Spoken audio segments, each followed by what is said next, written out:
The rain hammered against the tall windows of La Sirena di Notte, like 1,000 impatient fingers demanding entry. Inside the restaurant, crystal chandeliers cast warm golden light across white tablecloths and polished silverware, creating an atmosphere of wealth and discretion that attracted Manhattan's most dangerous elite. Isabella Romano moved through the dining room with practiced invisibility, her dark hair pulled back in a tight bun, her movements efficient and unobtrusive. She had learned in her 2 years working here that the key to survival was simple. Serve quietly, speak only when spoken to, and never, ever make eye contact with the wrong people. At 24, she had perfected the art of being present, yet unseen, a ghost in a starched white shirt and black vest who delivered expensive wine and collected generous tips without leaving an impression. Tonight felt different, though, charged with an electric tension that made the hair on the back of her neck stand up. The private dining room in the back had been reserved by Dante Morello, a name that made even the restaurant's owner, Vincent Caruso, nervous. Isabella had seen Dante exactly 3 times before, always from a distance, always accompanied by men in dark suits who looked like they could break you in half with their minds alone. He was in his late 30s, tall and broad-shouldered, with dark hair that showed traces of silver at the temples, and eyes so cold they seemed to freeze whatever they looked at.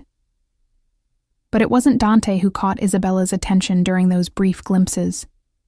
It was the little boy who always sat beside him, a child of perhaps 6 years old, with enormous brown eyes and curly dark hair that fell across his forehead. The boy never spoke, never smiled, just sat perfectly still like a miniature adult, protected by an invisible wall of fear and power. The other waitresses whispered about them when management wasn't listening, spinning theories about who the child was and why a mafia boss would bring him to business meetings. Some said the boy was his son, others claimed he was a nephew or godchild.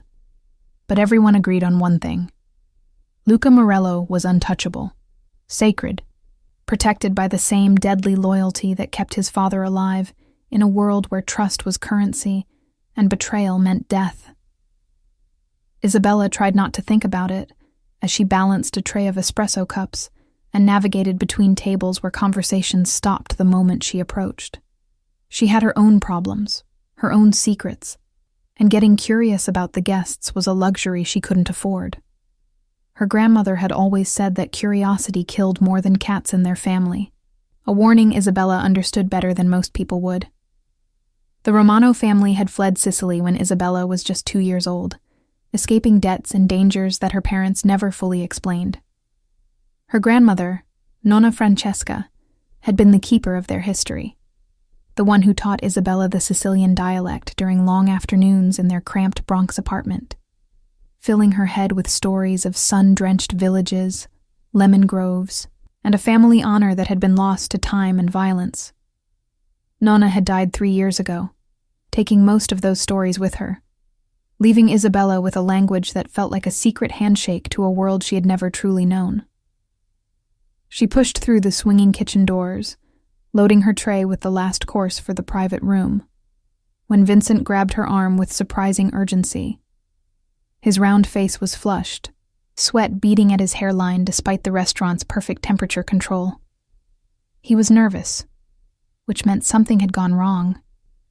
And when Vincent was nervous, everyone suffered.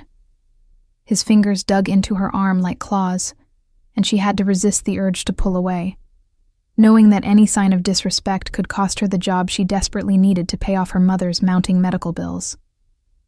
The cancer treatments were bleeding them dry, sucking every dollar from Isabella's paychecks and forcing her to work double shifts just to keep their small apartment. She couldn't afford to lose this position, no matter how uncomfortable it made her. Vincent's breath smelled like garlic and anxiety as he leaned close, his voice dropping to a whisper that somehow felt louder than shouting in the quiet kitchen. He told her that Maria, the senior waitress who usually handled the private room, had called in sick at the last minute, which was probably a lie because Maria never got sick, and Vincent needed Isabella to take over service for Mr. Morello's table immediately. Isabella's stomach dropped. She had never served the private room before, never been trusted with the guests whose names appeared in newspapers under headlines about organized crime and federal investigations. Vincent must have been truly desperate to send her in there, a relative newcomer with no experience handling the kind of men who could make problems disappear with a phone call. She wanted to refuse, to claim she wasn't ready, but Vincent's grip tightened, and his eyes held a warning she understood without words. Do this, or find another job. So she nodded, smoothed down her vest, and picked up the tray with hands that trembled only slightly. The walk to the private room felt like miles, though it was only 30 feet through the main dining area. Isabella focused on her breathing, on keeping her steps steady and her expression neutral, channeling every lesson her grandmother had taught her about dignity under pressure. The Romano women were survivors, Nonna Francesca used to say. We bend, but we don't break. We serve, but we don't surrender. Those words had carried Isabella through poverty, through her father's disappearance when she was 12, through her mother's diagnosis and the slow crumbling of everything she had once believed was solid. She could do this. She had to do this. The door to the private room was heavy oak with brass fixtures, closed against the casual observers who might glance in from the main floor. Isabella balanced the tray on one hand and knocked softly, waiting for the response that would grant her entry into a world she had always observed from the outside. A voice called out, deep and rough, giving permission, and she pushed through into a space that felt immediately different from the rest of the restaurant.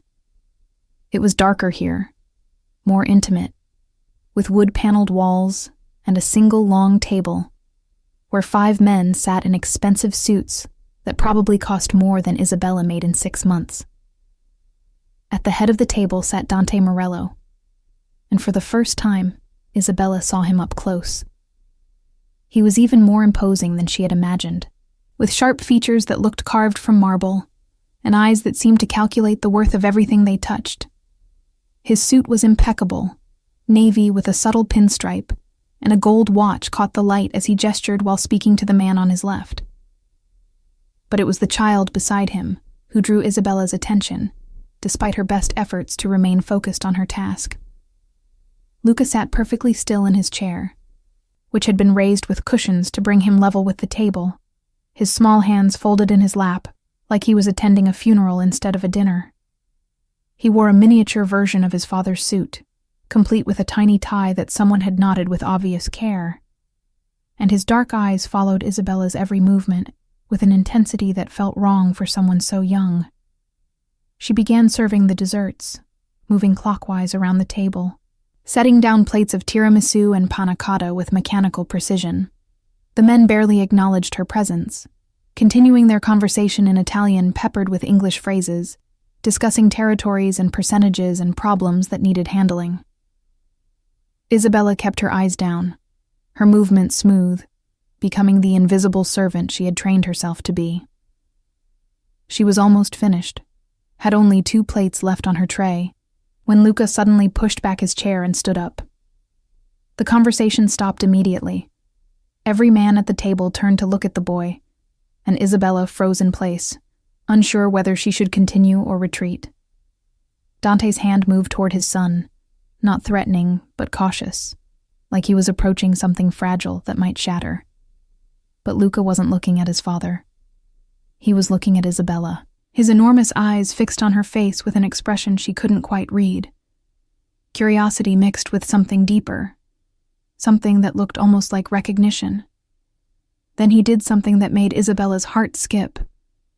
He walked directly toward her, his small feet silent on the thick carpet, and stopped just inches away. She could smell the faint scent of expensive soap and laundry detergent, could see the way his curls caught the light. For a moment, neither of them moved, caught in a bubble of stillness while the rest of the room held its breath. When Luca finally spoke, his voice was small and clear, carrying easily in the sudden silence. Posso avere dell'acqua, per favore? The request was simple. Could I have some water, please? But it was delivered in perfect Italian with a Sicilian accent that hit Isabella like a physical blow. Without thinking, without calculating the consequences. She responded in the same dialect, the words flowing from her mouth before her brain could stop them, pure and natural as breathing. Certo pichiridru, ti la porto subitu. Of course, little one. I'll bring it to you right away. The silence that followed Isabella's words was absolute, so complete that she could hear her own heartbeat thundering in her ears like drums announcing an execution. Every eye in the room had turned toward her, and she realized with dawning horror what she had just done. She had spoken without being spoken to, had used a dialect that marked her as clearly as a fingerprint, had broken the cardinal rule of invisibility by revealing something true about herself. The tray trembled in her hands, the remaining dessert plates rattling slightly, and she wanted desperately to take back those words, to swallow them down and pretend they had never existed. But it was too late. Luca's face had transformed completely, his usual mask of careful composure shattering like glass to reveal pure, unfiltered joy. His mouth fell open in a perfect circle of surprise. His eyes went wide and bright, and then he was moving, spinning away from Isabella, and running back to the table with a speed that made the bodyguards tense and reach inside their jackets. The boy launched himself at Dante, scrambling up onto his father's lap with a lack of grace that suggested this was not his normal behavior, and grabbed the older man's face between both small hands. Isabella watched in frozen fascination as this child, who had seemed so adult and controlled moments before, became exactly what he should have been all along. A 6-year-old boy excited beyond measure by something wonderful. Luca's voice came out in a rush, Italian words tumbling over each other in his eagerness to be understood, his small hands shaking his father's face for emphasis. Papà, papà, l'hai sentita? Parla come parlava la mamma, proprio uguale, le stesse parole che la mamma usava per dirmi buonanotte. Dad, did you hear her? She speaks like Mom used to speak. Exactly the same words Mom used to say goodnight to me. The impact of those words was immediate and devastating. Dante Morello, the man who controlled territories and commanded armies of loyal soldiers, who was said to have ice water in his veins and steel where his heart should be, went completely still. His face, which had been merely cold before, became something else entirely. A mask of such carefully controlled emotion that Isabella could see the effort it took to maintain it. His jaw clenched hard enough that muscles jumped beneath the skin. His hands came up to steady his son with a gentleness that seemed at odds with their size and obvious strength. And when he finally lifted his eyes to look at Isabella, she felt the full weight of his attention like a physical force pressing against her chest. Those eyes, which she had thought were cold, were not cold at all. They were burning, consuming, filled with a pain so deep and raw that Isabella had to force herself not to look away. This was not the gaze of a dangerous man evaluating a threat, but of a human being who had just heard his dead wife's voice echoing from the lips of a stranger. The other men at the table had gone silent, their business forgotten, clearly sensing that something significant had just occurred, but not understanding what. One of them, a stocky man with graying hair and a scar that ran from his temple to his jaw, leaned forward and spoke quietly in Italian, asking Dante if there was a problem, if he needed them to handle something. But Dante didn't respond. He was still staring at Isabella, studying her face with an intensity that made her skin prickle with awareness, and she could see his mind working, processing, calculating. When he finally spoke, his voice was rough, like gravel being scraped across metal, and he switched to Sicilian dialect, not the standard Italian they had been using for business, but the same regional variation Isabella's grandmother had taught her. Uni imparasti a parlare così? Where did you learn to speak like that? The question was simple, but the weight behind it was not. Isabella knew instinctively that her answer mattered, that this was a moment that would determine something important, though she didn't fully understand what. Her throat felt dry, her tongue thick, but she forced herself to respond honestly, because lying to this man seemed both dangerous and impossible. Me nana, Francesca Campisi Romano, Veniva da provincia di Palermo. My grandmother, Francesca Campisi Romano. She came from the province of Palermo. The change in Dante's expression was subtle, but unmistakable. Something flickered across his face. Recognition or understanding or perhaps just surprise. He shifted Luca in his lap, settling the boy more securely against his chest while keeping his eyes locked on Isabella. And she noticed for the first time how protective that hold was, how carefully he cradled his son like something infinitely precious that the world might try to steal at any moment. Then he did something that made the entire room tense. He stood up, lifting Luca with him, and took 3 steps toward Isabella, until he was close enough that she could see the flecks of gold in his dark eyes and smell the expensive cologne that clung to his clothes. She wanted to step back, to maintain the distance that was proper between a waitress and a guest, but her feet seemed rooted to the carpet, and her pride wouldn't let her show fear. So she stood her ground and waited, the tray still balanced in her hands like a shield, while Dante studied her face with the careful attention of someone looking for a specific answer in a complicated puzzle. His voice, when he spoke again, was quieter, but somehow more intense, each word carefully chosen and weighted with meaning. Romano è un uomo comune, ma Campisi. Campisi è un'altra cosa. Tu sai cu era Elena Campisi Romano? Romano is a common name, but Campisi. Campisi is something else. Do you know who Elena Campisi Romano was? Isabella's heart stuttered in her chest because she did know that name. Had heard it whispered by her grandmother during those last fevered days before cancer took her. Had seen it written in faded ink on old photographs that her mother kept hidden in a shoebox under her bed. Elena had been her father's younger sister. The Aunt Isabella had never met. The girl who had disappeared from Sicily 20 years ago, under circumstances that nobody would explain. Nonna Francesca had cried when she spoke about Elena, had called her beautiful and wild and too brave for her own good, had said that losing her had broken something in the family that could never be repaired. Isabella's father, before he vanished when she was 12, had forbidden anyone from speaking Elena's name, had become violent at the mere mention of his sister, and Isabella had learned to bury her curiosity beneath layers of silence and unanswered questions. Now, standing in this private room with a mafia boss staring at her like she held the key to salvation, those questions came rushing back with force. She opened her mouth to respond, to admit what little she knew. But Dante spoke first, his voice cracking slightly on the words like they cost him something to say aloud.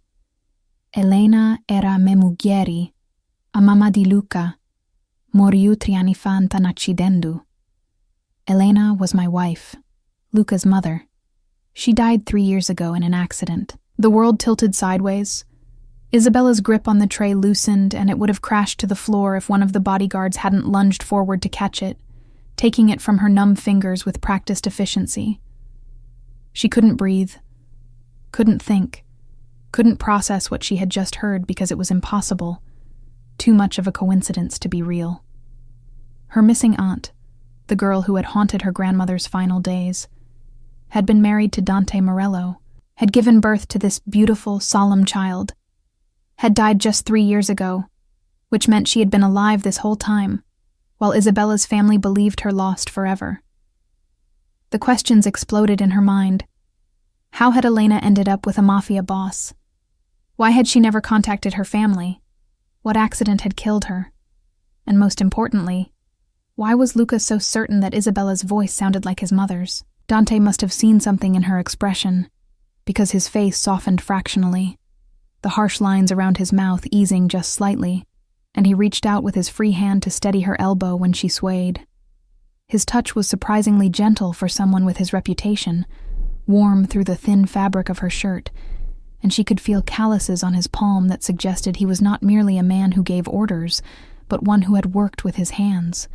Luca, still secure against his father's chest, had gone quiet again, watching Isabella with those enormous eyes that suddenly reminded her so much of the old photographs she had seen of young Elena. The same shape, the same intensity, the same curiosity that seemed to look straight through to your soul.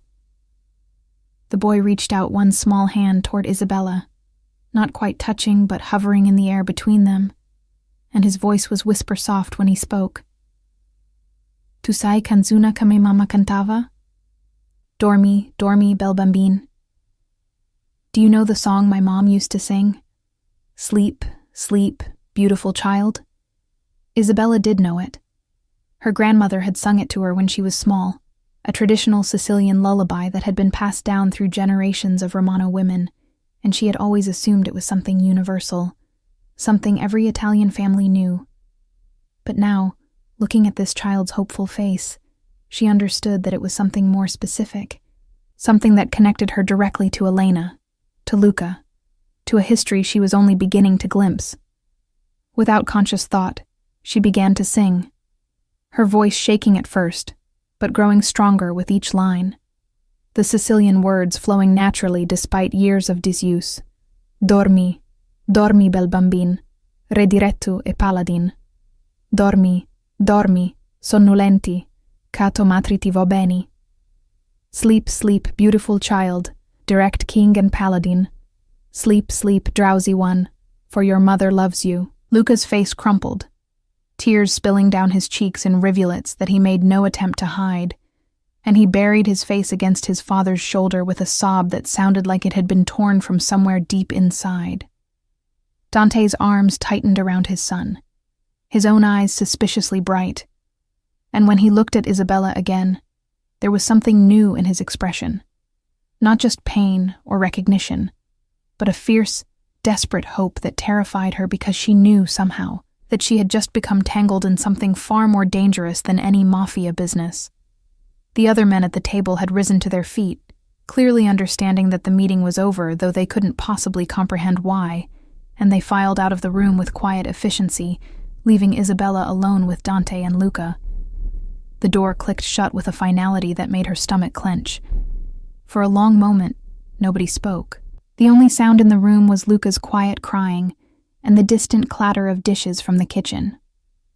Then Dante shifted his son, settling him more comfortably, and spoke in English for the first time, his accent heavy but his words clear. You and I need to talk. Not here, not tonight, but soon. It wasn't a request. Isabella nodded because what else could she do? And she watched as Dante carried his son toward the door, pausing only to look back at her one more time.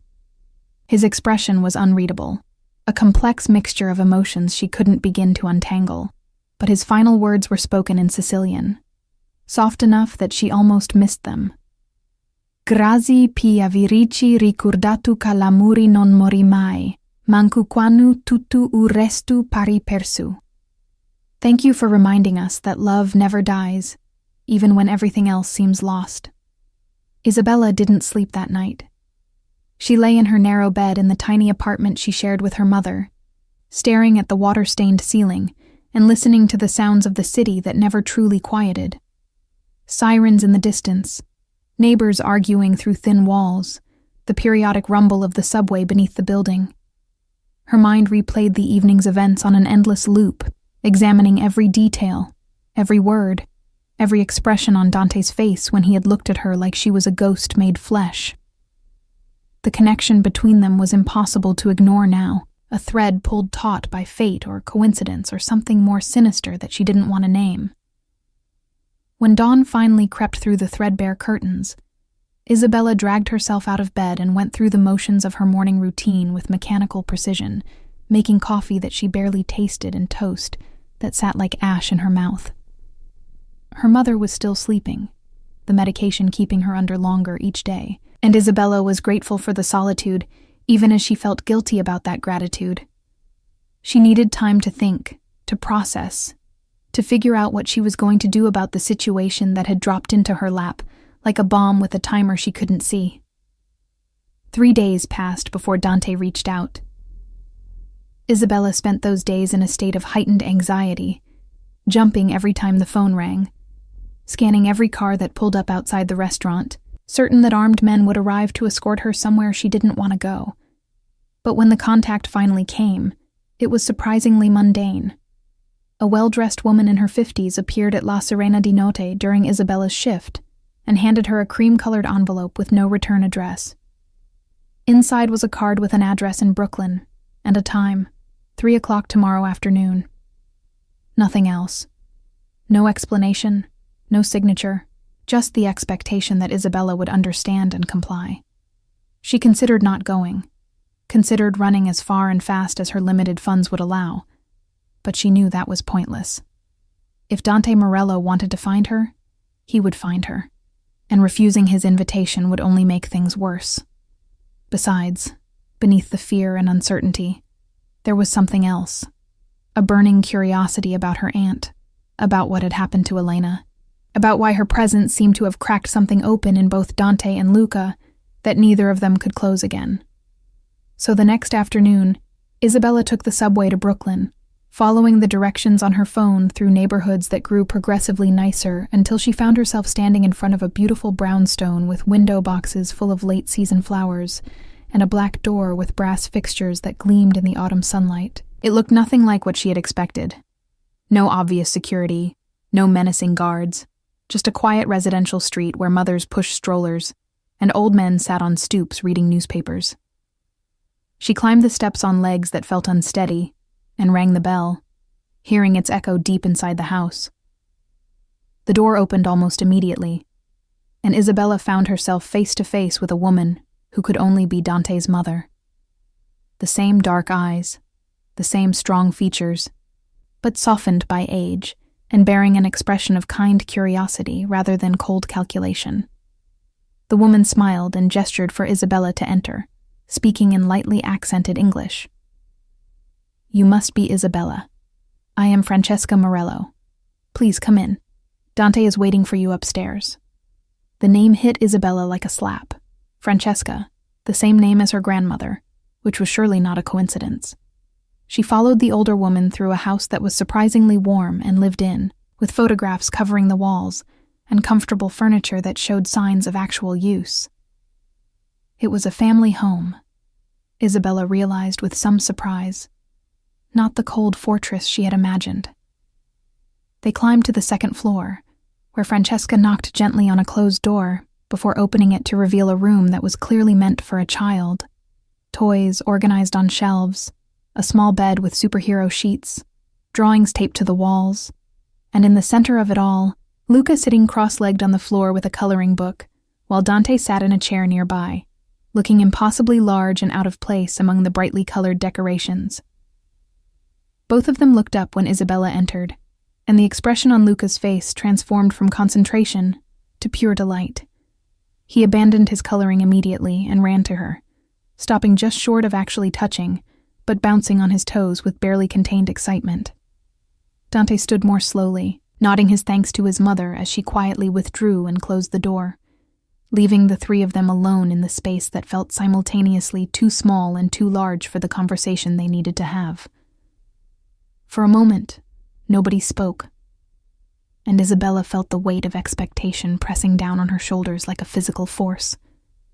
Then Dante gestured to a small sofa against the wall, and his voice when he spoke was gentler than she had heard before, with none of the dangerous edge she had encountered at the restaurant. "Thank you for coming. I know this must be confusing and frightening for you. I want to explain some things, and then I hope you might be willing to share what you know about your family, about Elena's family." Isabella sat, and Luca immediately climbed up beside her, close, but not quite touching, his small presence warm against her side. She looked at Dante, really looked at him for the first time without the overlay of fear and preconception, and saw something she hadn't expected: vulnerability. This was not the cold mafia boss of reputation, but a man who had loved and lost, who was raising a child alone, who had been knocked sideways by a chance encounter with a stranger who spoke his dead wife's dialect. He began to talk, and the story that emerged was both beautiful and tragic, filled with the kind of details that made Elena real in a way she had never been for Isabella before. Dante explained how he had met Elena 8 years ago when she was working as a translator for a shipping company that did business with his organization, how her fierce independence and sharp intelligence had attracted him despite his better judgment. how she had refused to be intimidated by his reputation or his power.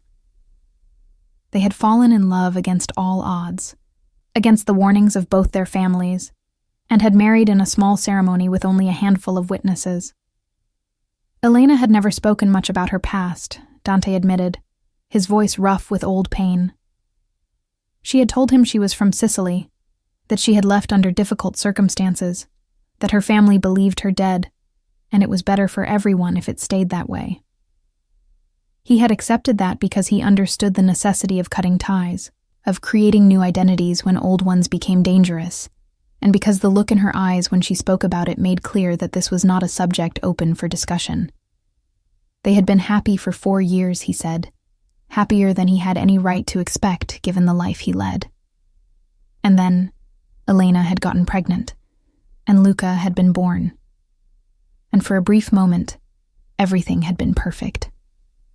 But perfection never lasted in their world. Elena had grown increasingly paranoid in the months before her death, Dante continued, his hands clenching into fists on the arms of his chair.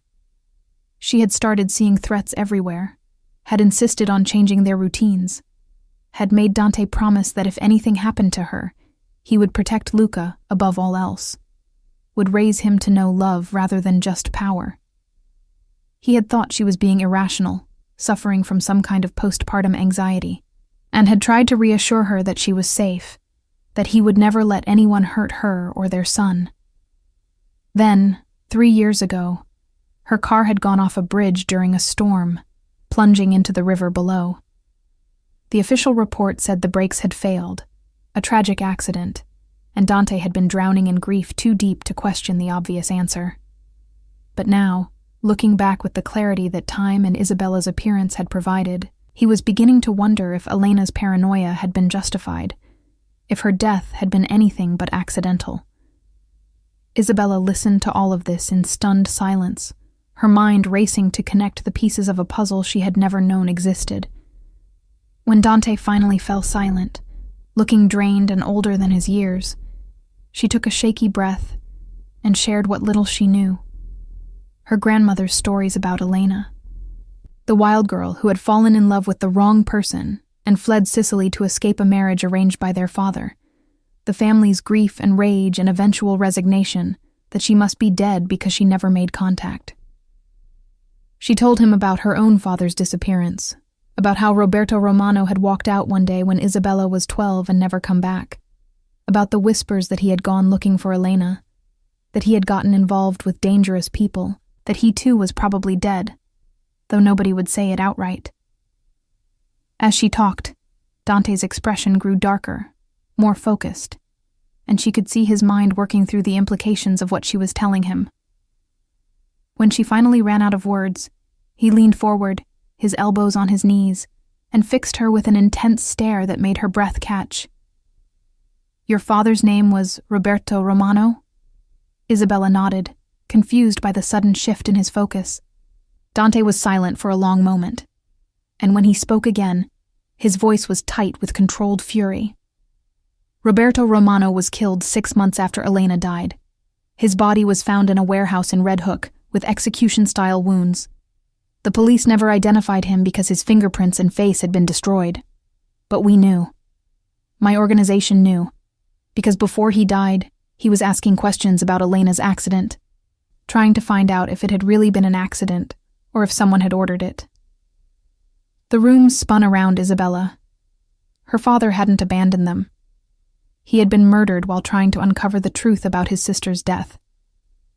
All these years, her mother had believed he had simply walked away, had left them to struggle alone. And the reality was so much worse, and yet somehow better, because it meant he had cared, had loved his sister enough to die trying to avenge her. Dante continued, his words coming faster now as pieces clicked into place. After Elena died, there was a restructuring in my organization. Certain people were promoted, certain territories were redistributed, and I was too broken to pay attention the way I should have. I let others handle the details while I focused on taking care of Luca, on getting through each day without completely falling apart. But if your father was killed for asking questions, that means there was something to hide. That means Elena's death might not have been an accident at all, but an assassination, a removal of someone who was seen as a weakness, or a liability, or a threat. The implications hung in the air between them like smoke, thick and suffocating.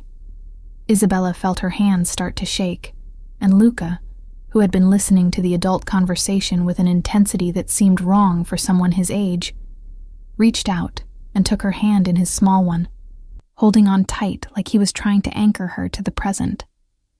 His touch was warm and real, and it pulled Isabella back from the edge of panic that threatened to swallow her whole. She looked at this child who had lost his mother, who had been protected from the truth of how dangerous his world really was, and she felt something fierce and protective rise up in her chest.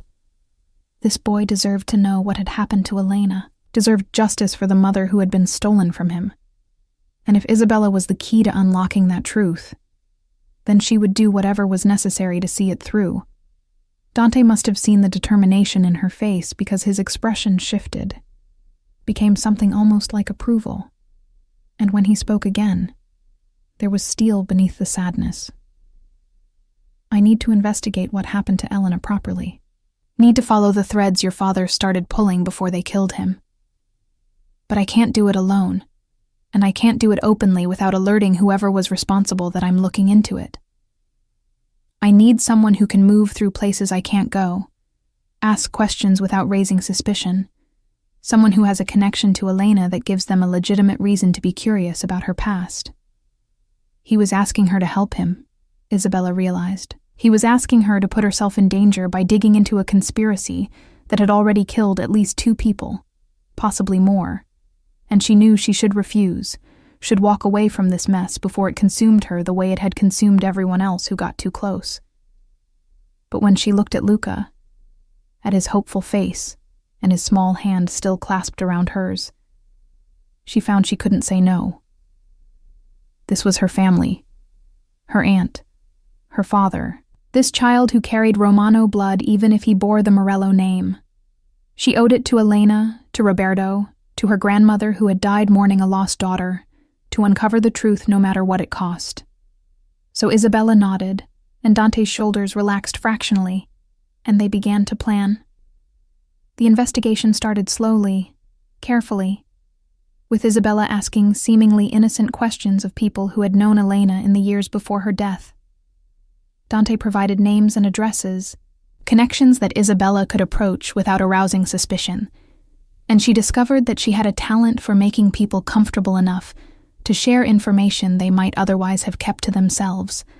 She spoke with the woman who had been Elena's closest friend, a translator named Sophia, who still worked for the same shipping company, and who teared up when Isabella explained that she was Elena's niece, that she had only recently learned her aunt had been alive all these years. Sophia painted a picture of Elena as vibrant and fearless, someone who had embraced her new life in America with enthusiasm, but who had also been haunted by something she wouldn't discuss, a shadow from her past that she couldn't quite escape. In the months before her death, Sophia said, Elena had become withdrawn and frightened, canceling their regular coffee dates and claiming she was too busy with Luca to socialize. The last time Sophia had seen her, Elena had hugged her tightly and whispered something strange. If anything happens to me, tell Luca that his mother loved him more than life, and tell Dante to trust no one, not even family. At the time, Sophia had thought Elena was being melodramatic, possibly suffering from postpartum depression, but after the accident, those words had taken on a sinister significance she hadn't known what to do with.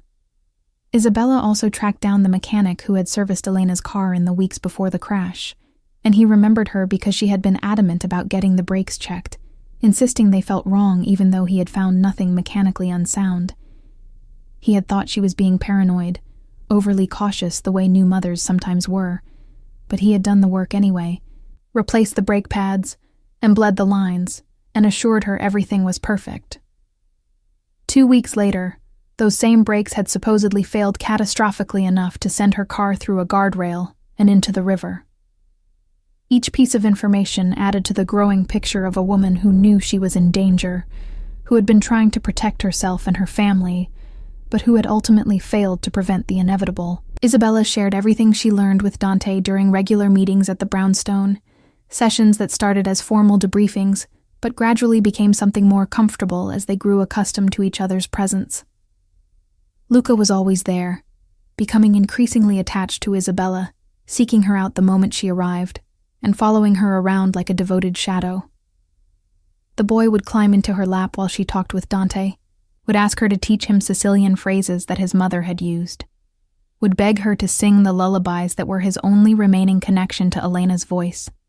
Isabella found herself falling in love with this solemn, sweet child who had been forced to grow up too fast, who had built walls around his heart to protect against the pain of loss, but who was slowly learning to let her in. Dante noticed the bond forming between them, and Isabella sometimes caught him watching them with an expression she couldn't quite read. Something that looked like gratitude mixed with longing, and perhaps a touch of envy. He was gentler with her now than he had been at first, more willing to share pieces of himself beyond the investigation, talking about his own childhood in Naples, about how he had been pulled into the family business before he was old enough to choose a different path, about the violence and betrayals that had shaped him into the man he had become. He spoke about Elena with a tenderness that made Isabella's chest ache, describing how she had made him believe in possibilities beyond power and fear, how she had given him Luca, and with him, a reason to want to build something better than the legacy of blood and crime that stretched back generations. In those moments, with his guard down and his voice soft, Dante seemed almost ordinary, almost human, and Isabella found herself responding to him in ways that terrified her, because she knew it was dangerous to feel anything for a man like him, dangerous to forget that his world was built on violence, and that getting close to him meant accepting that violence as part of her own life. But the heart didn't care about danger or logic, and Isabella couldn't deny that something was growing between them, something that went beyond their shared grief for Elena and their mutual determination to find justice. It was there in the way Dante's eyes followed her around the room, in the careful distance he maintained, as if afraid he might frighten her away, in the small kindnesses he showed her that seemed at odds with his reputation, making sure she had cab fare to get home safely, insisting she accept payment for the time she spent investigating, even though she had never asked for it, sending food to her apartment when he learned her mother was too ill to cook. These gestures accumulated, building a bridge between them that Isabella crossed with increasing frequency, and she began to understand why Elena had fallen in love with this complicated, damaged man who hid such capacity for tenderness beneath layers of necessary brutality. As weeks passed and the investigation deepened, darker truths began to emerge. Isabella discovered through careful questioning of Dante's associates that Elena's death had coincided with a significant shift in the organization's power structure, with certain capos gaining influence, while others who had been loyal to Dante found themselves marginalized or dead. She learned that the warehouse where her father's body had been found was controlled by one of these newly powerful men, a calculating operator named Sal Messina, who had risen from mid-level enforcer to Dante's second-in-command in the 3 years since Elena's accident. The more Isabella learned about Messina, the more convinced she became that he was connected to both deaths, but proving it was another matter entirely. And she knew from Dante's increasingly frustrated demeanor that he too was reaching similar conclusions, but lacked the evidence to act without starting a war within his own organization. The breakthrough came from an unexpected source. Francesca Morello, Dante's mother, who had been quietly conducting her own investigation parallel to theirs. The older woman invited Isabella to lunch one afternoon while Dante was occupied with business, and over pasta and wine in the warm kitchen of the brownstone, she revealed that she had been collecting pieces of information for years, driven by a grandmother's conviction that something about Elena's death didn't add up. Francesca had kept her suspicions to herself, because Dante had been too broken to hear them, and because she had no proof, only instinct. But Isabella's presence had given her hope that the truth might finally emerge. She produced a small box of papers, phone records she had obtained through means she didn't explain, financial statements that showed unusual payments, And most damningly, photographs of Sal Messina meeting with men who had ties to Elena's family in Sicily, the same family that had wanted her back after she fled, that had felt dishonored by her refusal to accept the marriage they had arranged. The pieces clicked into place with horrible clarity. Messina had made a deal with Elena's Sicilian relatives, promising to eliminate her in exchange for support in his bid for more power within Dante's organization.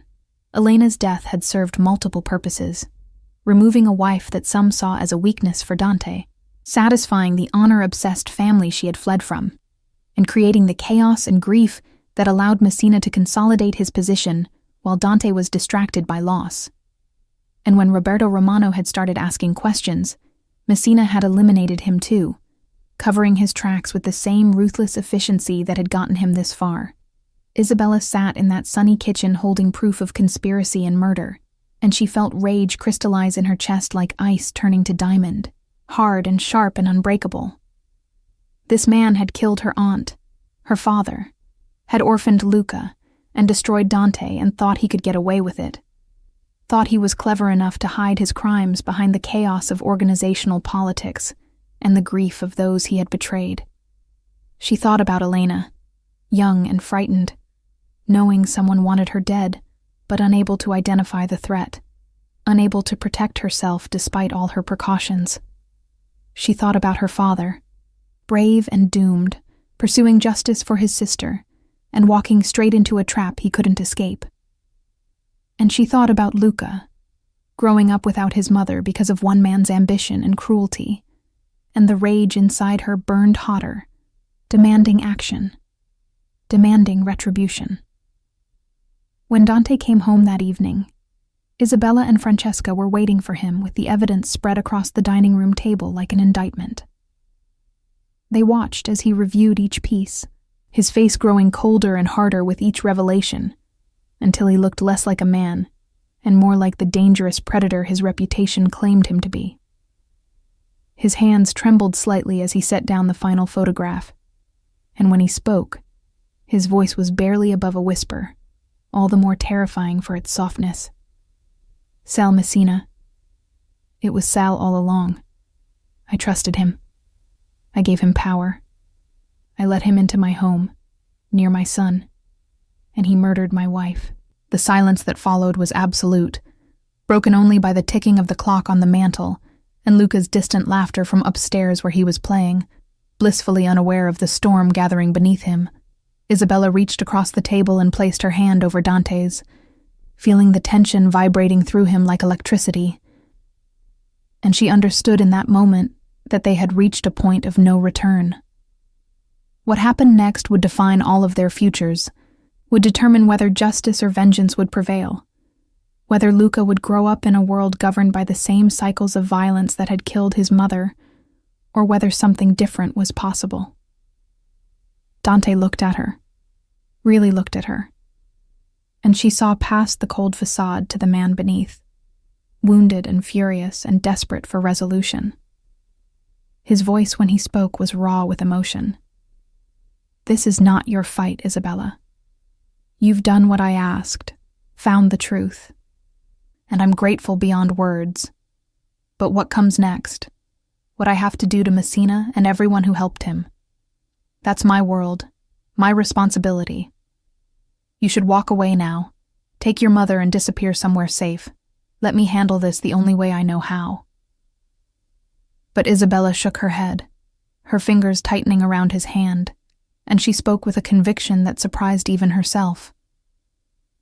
Elena was my aunt, my blood.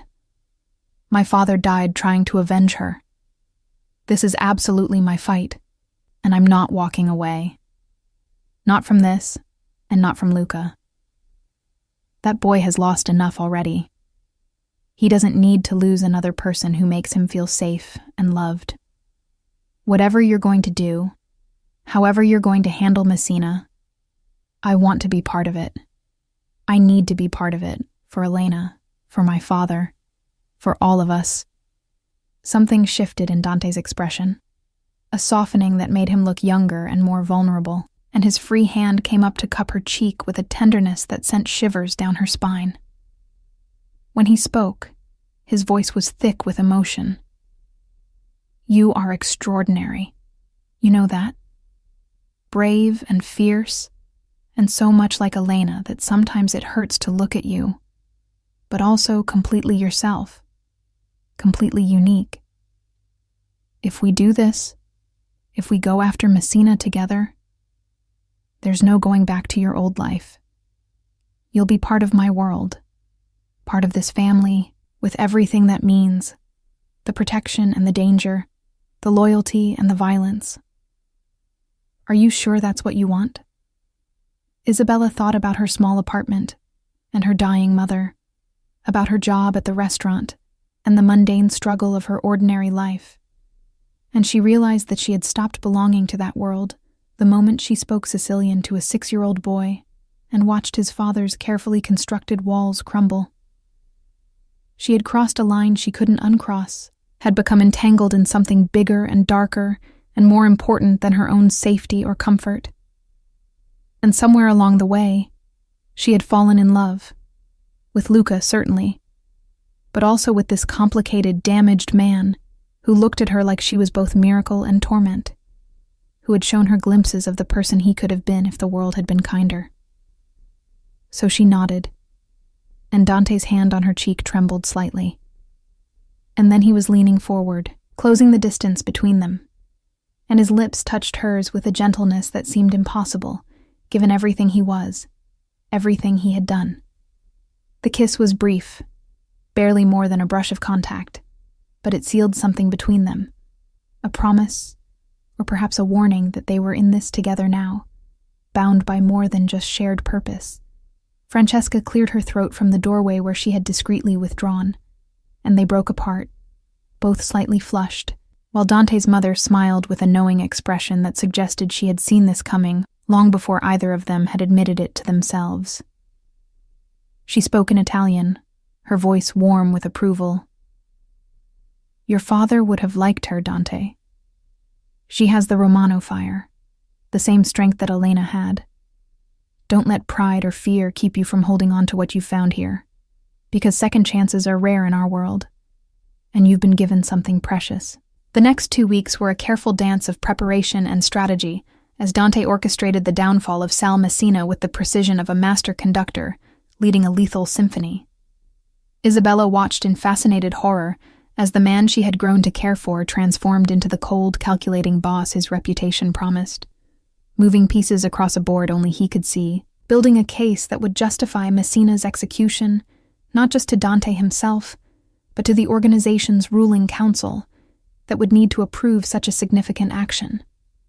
She learned that there were rules even in the criminal underworld, hierarchies and protocols that had to be observed, and that eliminating a high-ranking member without proper justification could trigger the kind of internal war that would destroy everything Dante had built. So the evidence had to be presented carefully, irrefutably, in a way that left no room for doubt or competing loyalties.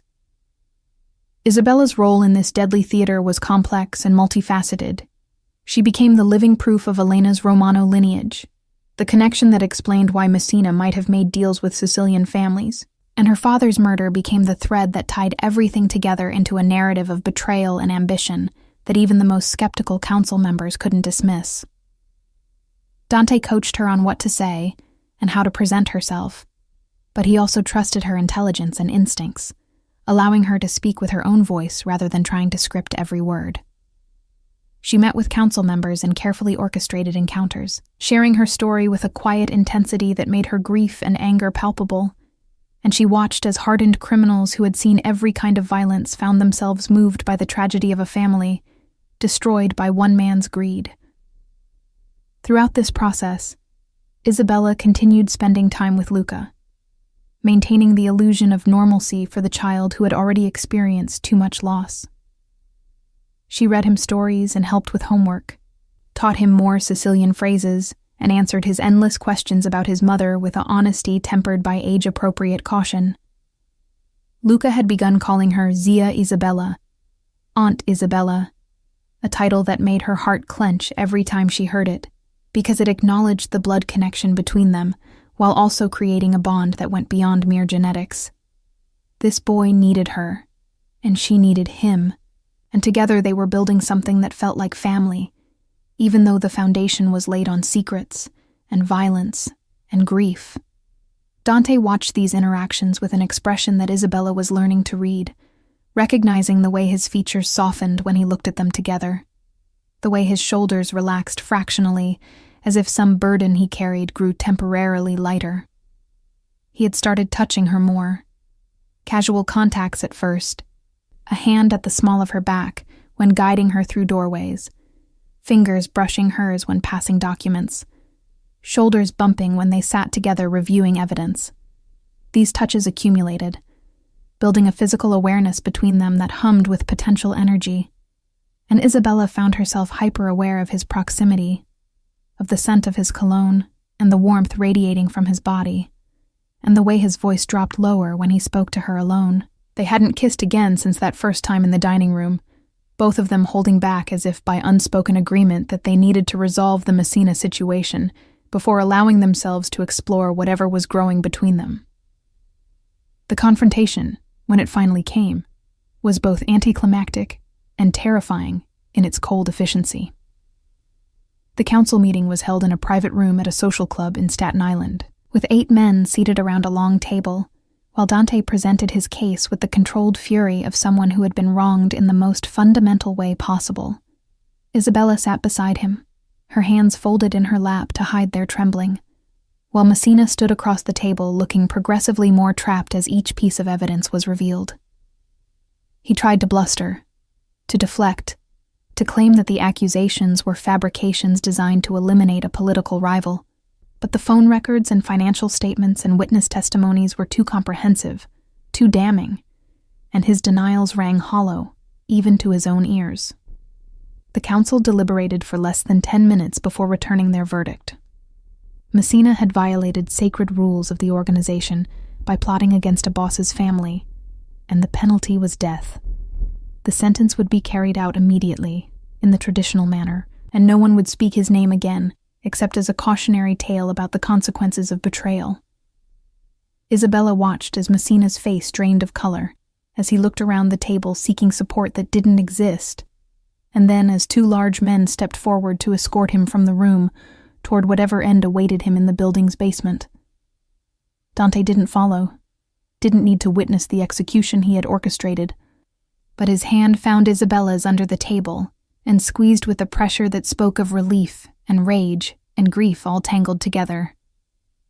They left the social club 20 minutes later, stepping out into a cold November evening where the first snow of the season was beginning to fall in soft flakes that caught the streetlights. Dante's driver was waiting with the car, but Dante waved him off, suddenly needing to walk, to move, to put distance between himself and what had just happened. Isabella walked beside him without question, their breath forming clouds in the frigid air, while snow accumulated on their hair and shoulders, and the city around them continued its indifferent rhythm. They walked for blocks without speaking, passing closed storefronts and late-night diners, and the occasional pedestrian hurrying home, until they reached a small park overlooking the water where the Manhattan skyline glittered across the dark expanse of the harbor. Dante stopped at the railing, gripping the cold metal with both hands, and when he finally spoke, his voice was raw with emotion. "It's done. Messina is dead. The traitors who helped him are being dealt with, and Elena can rest now knowing that justice was served. But it doesn't feel like I thought it would. I thought there would be satisfaction, closure, some sense that the scales had been balanced. Instead, I just feel empty. She's still gone. Your father is still gone, and no amount of vengeance can bring them back or undo the damage that was done."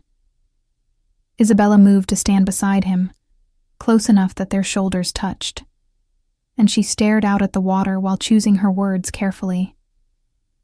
"Vengeance never fixes what was broken. It just prevents the same people from breaking anything else. But you did more than seek vengeance today, Dante. You exposed corruption in your organization, eliminated threats to your family, and showed everyone that betrayal has consequences. That matters. And Elena, I think she would be proud that you found the truth, that you didn't let her death be dismissed as an accident, that you fought for her memory even though it cost you. Dante turned to look at her, and in the glow of the streetlights, she could see tears tracking down his cheeks, the first time she had seen him cry, and it made him seem simultaneously more human and more dangerous, because this was a man who allowed himself to feel deeply, despite the world he inhabited. His voice broke when he spoke. I loved her so much. I still love her. But these past weeks, working with you, watching you with Luca, I felt something I didn't think I was capable of feeling again. And I don't know what to do with that, because it feels like betrayal, like I'm dishonoring her memory by wanting to move forward, by wanting. He trailed off, but Isabella understood what he couldn't say, felt the same confusion and guilt about the feelings that had developed between them. She reached up to wipe the tears from his face with gentle fingers, and her voice was soft but firm. Helena loved you enough to give you Luca, to fight to stay alive when she knew she was in danger, to leave you with memories instead of bitterness. I don't think she would want you to spend the rest of your life alone and grieving. I think she would want you to be happy, to give Luca a home filled with love instead of just security, to honor what you had together by building something new rather than treating your heart like a tomb that nothing can enter. Dante caught her hand against his cheek, turned his face to press a kiss to her palm, and the gesture was so tender that Isabella felt her own tears start to fall. When he pulled her into his arms, she went willingly, burrowing into his warmth, while snow continued to fall around them, and the city continued its endless rhythm of life and death and renewal. They stood like that for a long time, holding each other, while the worst of the grief and rage and fear drained away, replaced by something quieter and more hopeful. The possibility that they could build something together from the ruins of what had been lost. That they could honor the dead by living fully rather than by merely surviving. Eventually, the cold drove them back to the waiting car, and Dante's driver took them to the brownstone where Francesca had been watching Luca.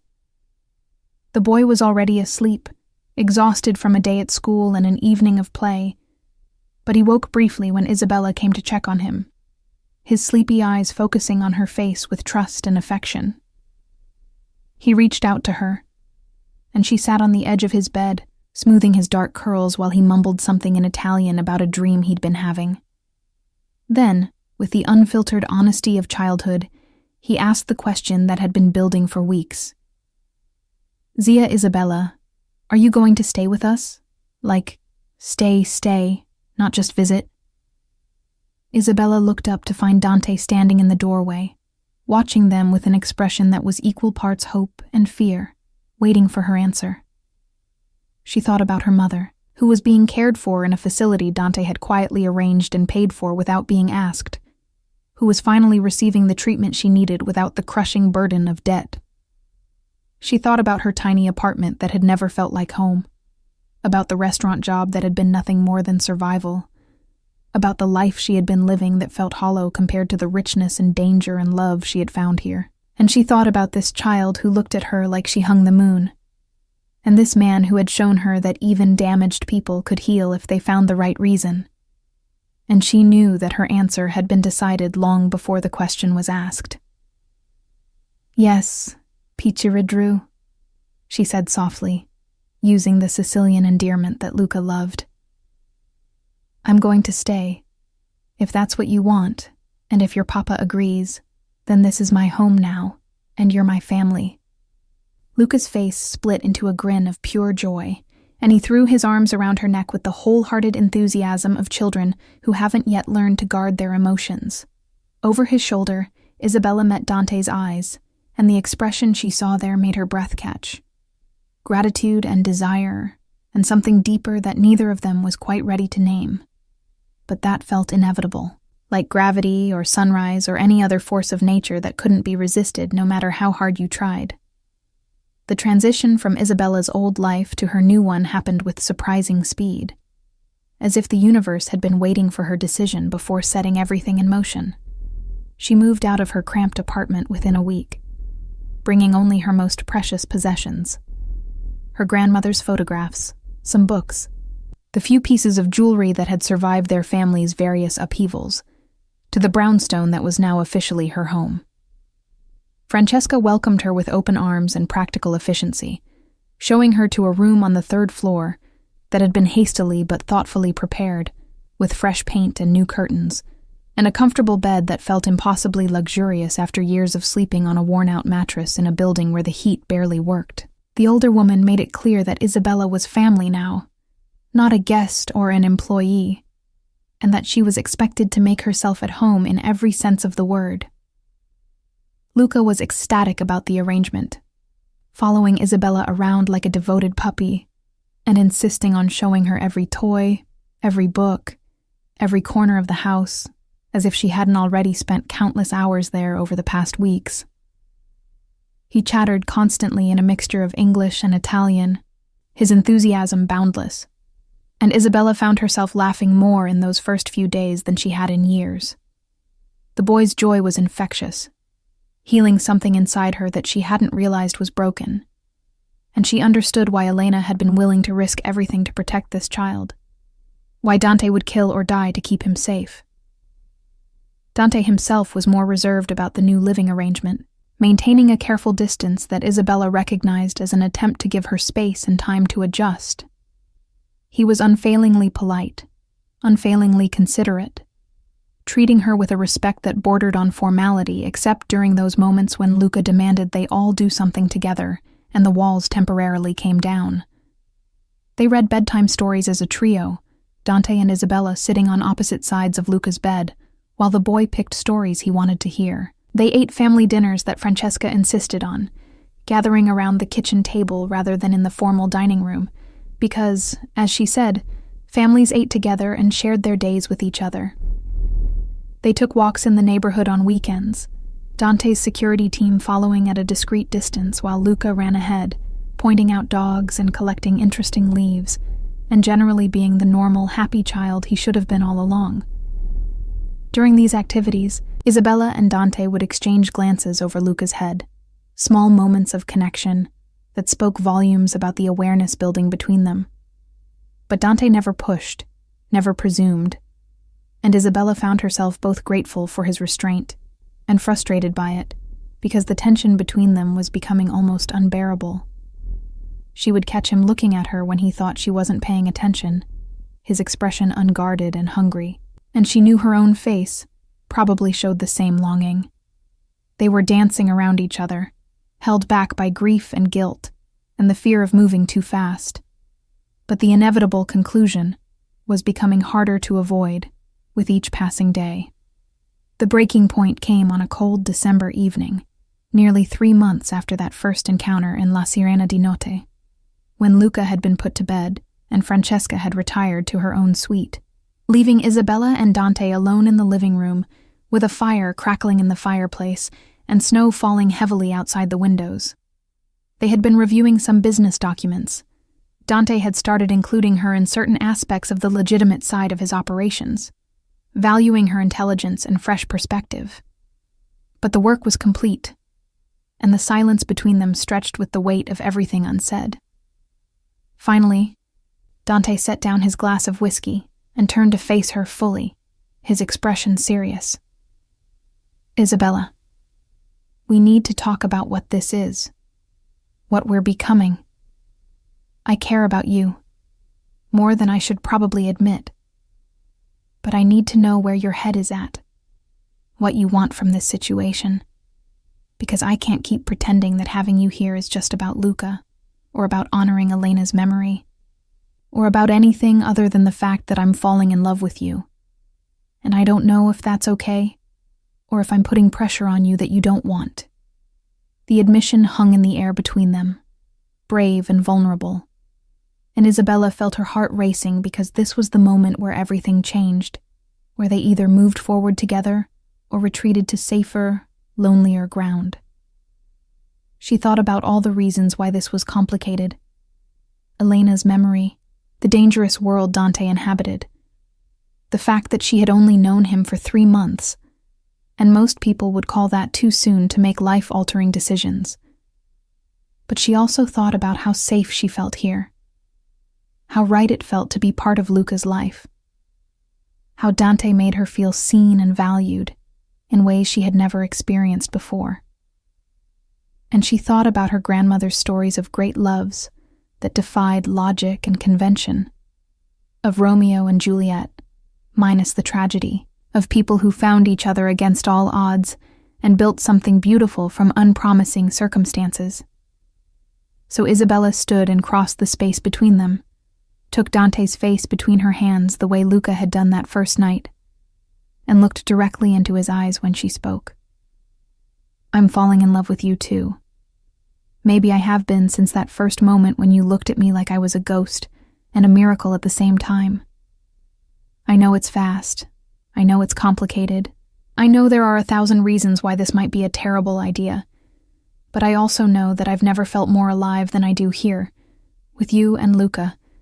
And I don't want to walk away from that because of fear or propriety or anything else. So yes, Dante, I want this. I want us. Whatever that means, whatever that becomes, I'm in. The kiss that followed was nothing like that first tentative brush of lips in the dining room.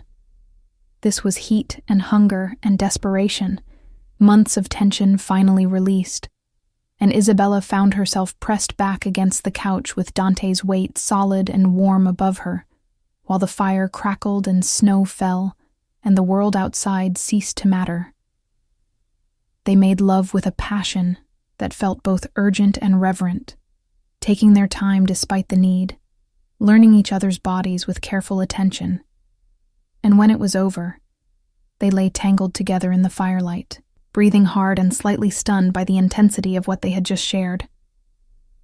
Dante held her close, his fingers tracing patterns on her bare shoulder, and his voice was rough when he spoke. I need you to understand what you're signing up for by being with me. There will always be danger. Always be the possibility that enemies will try to hurt me through you or Luca. There will be secrets I can't share. Business I have to conduct that you won't want to know about. Times when I'll have to be someone you might not recognize. And there will always be Elena's shadow, her memory, because she was important to me and she gave me Luca, and I can't pretend she never existed. Isabella raised herself up on one elbow, looking down at him with steady eyes. I don't want you to forget Elena. She was my aunt. She's part of Luca's history, and the love you had for her is part of what made you who you are. I'm not trying to replace her or erase her. I'm just trying to build something new alongside those memories. As for the danger and the secrets, I went into this with my eyes open, Dante. I know who you are, what you do, and I'm choosing this anyway, because I believe you're worth it, because Luca is worth it, because this family we're building is worth it. He pulled her back down, kissing her with a tenderness that made her eyes sting with tears, and they held each other while the fire burned low and eventually guttered out, neither of them wanting to break the spell by moving. Eventually, they relocated to Dante's bedroom, a space Isabella had never entered before, and she noticed immediately the absence of photographs or mementos, as if Dante had deliberately kept this room neutral and impersonal. She understood that this was his way of moving forward rather than living in the past, and she felt a surge of love for this complicated man who was trying so hard to do right by everyone. By Elena's memory, by Luca's needs, by Isabella's heart. They spent the night wrapped around each other, talking and dozing and making love again with less urgency and more exploration, learning what made each other gasp and sigh, building the intimate knowledge that came from truly seeing and being seen. By morning, something had fundamentally shifted between them. A commitment made without words, but understood nonetheless. And when Luca bounded into the room at dawn demanding pancakes, he stopped short at the sight of them together, his eyes going wide before a huge grin spread across his face.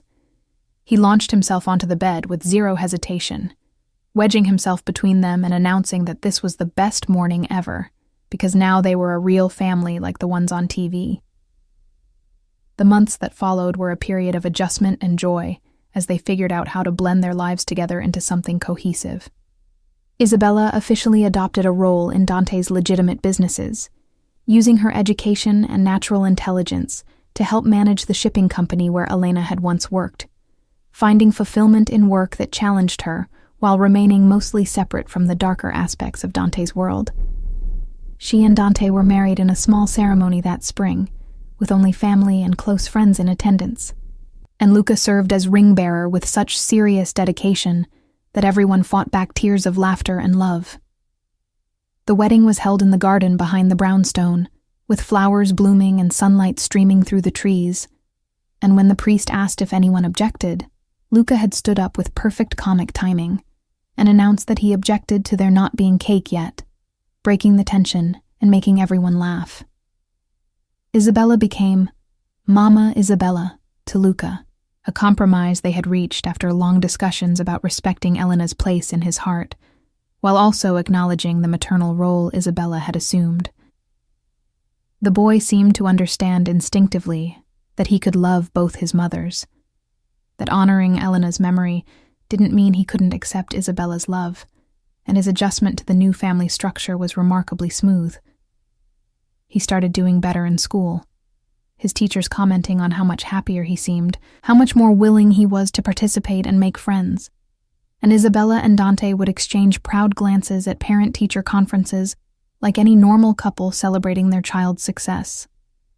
But the final, most significant change came when Dante announced his intention to step back from active leadership of the organization, to transition power to carefully chosen successors, while he focused on the legitimate businesses that could be passed down to Luca without the burden of blood and violence.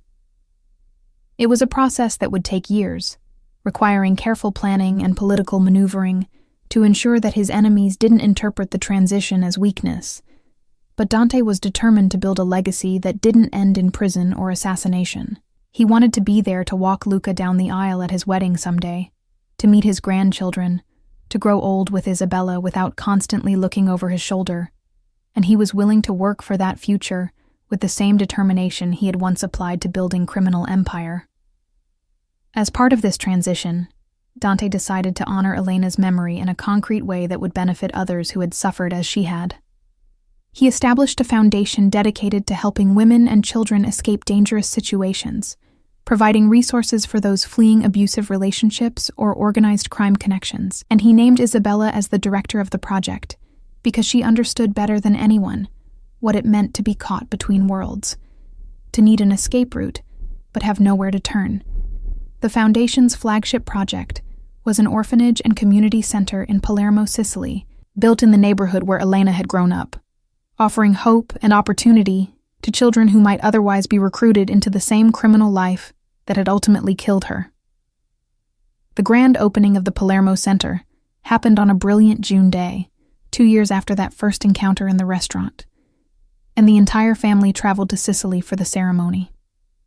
Isabella stood on the steps of the beautiful new building, Luca holding her hand on one side while Dante stood on the other, and she thought about all the twists of fate that had brought them to this moment. A chance greeting in Sicilian, a boy's innocent observation, a conspiracy uncovered, love found in the ruins of grief. Her grandmother would have called it destiny, would have said that the Romano women were survivors who turned tragedy into triumph, and looking at the crowd gathered to celebrate this new beginning, Isabella thought Nonna Francesca might have been right. The ceremony concluded with Isabella cutting a ribbon while local officials and community leaders applauded, and then Luca tugged on her hand, pulling her down to his level so he could whisper in her ear. His question was simple but profound, asked in the Sicilian dialect that had become their secret language, the bridge between past and present. Posso chiamarti mamma ora, senza u Isabella? Pirci si a me vera mamma, proprio como ira era. Can I call you Mom now, without the Isabella? Because you're my real mother, just like she was. Isabella's eyes filled with tears as she looked at this child who had changed everything, who had been the catalyst for love and healing and redemption, and she pulled him into a tight hug while nodding against his hair.